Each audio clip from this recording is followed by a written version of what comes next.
જ્યાં દાહોદના દેવગઢ બારિયાના ફાગિયાથી કંજેટા માર્ગની હાલત અત્યંત બિસ્માર છે અને તેને કારણે વાહન ચાલકો સહિત રાહદારીઓ મુશ્કેલીનો સામનો કરવા માટે મજબૂર છે।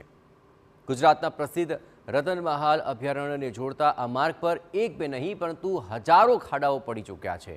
ક્યાંક ડામર ઉખડી ચૂક્યો છે તો ક્યાંક મસમોટા ખાડા પડી ચૂક્યા છે। સ્થાનિકોની એક જ છે માંગ, માર્ગનું સમારકામ નહીં પરંતુ માર્ગનું નવીનીકરણ કરવામાં આવે।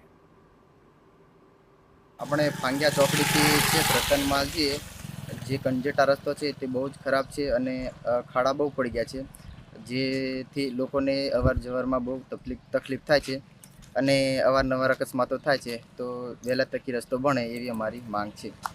અમારે ગામના છોકરાઓ કોઈ કોલેજોમાં જાય છે, પછી કોઈ સરકારી કામ અર્થે અમારે જવાનું હોય તો સાહેબ સમયનો બહુ વેડફાઈ, અમારો સમય બહુ વેડફાઈ જાય છે। એના કારણે અમારે કોઈ ઘરના કામો હોય તે નથી થતા, આખો દિવસ બહાર જતો રહે આ રસ્તાના કારણે સાહેબ। એટલે મારી સરકાર શ્રીને નમ્ર વિનંતી એ જ છે કે તાત્કાલિક ધોરણે આ રસ્તાનું નવીનીકરણ થાય।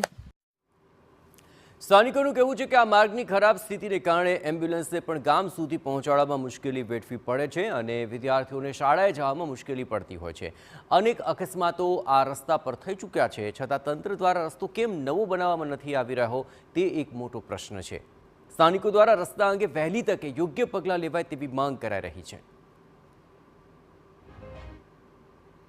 અમારા જે સેવનિયા એક તો રૂપારેલ પૂજારા ફળિયામાંથી સેવનિયા એપ્રોચ રોડ બહાર નીકળે છે મેન હાઈવે રોડ પર, એ બહુ ગંભીર હાલતમાં છે અને એક ફાંગિયાથી કંજેટાને જોડતો જે રસ્તો છે એ બી બહુ બિસ્માર હાલતમાં છે। આ અંદાજિત મેક્સિમમ જોવા જઈએ તો 1 લાખથી વધુ પણ ખાડા હશે અને અવારનવાર એક્સિડન્ટ, દરરોજના એક્સિડન્ટ થાય છે। દાહોદ જિલ્લા સાથે કેમ આટલો ભેદભાવ થાય? તમે જો વડોદરા છે કે પછી અમદાવાદ છે કે આવા મોટા મહાનગરોમાં તો રાતોરાત રોડ બની જાય છે, તો પછી આપણા આવા ગ્રામ્ય વિસ્તારોનું કોણ ધ્યાન આપશે? કોઈ બોલતા નથી, વિરોધ કરતા નથી, એટલે નહીં કરવાનું। આ એક ખોટી રોંગ માનસિકતા છે। વિકાસ બધે પહોંચવો જોઈએ, ગ્રામ્ય વિસ્તારોમાં તો ખાસ પહોંચવો જોઈએ। બનાસકાંઠાના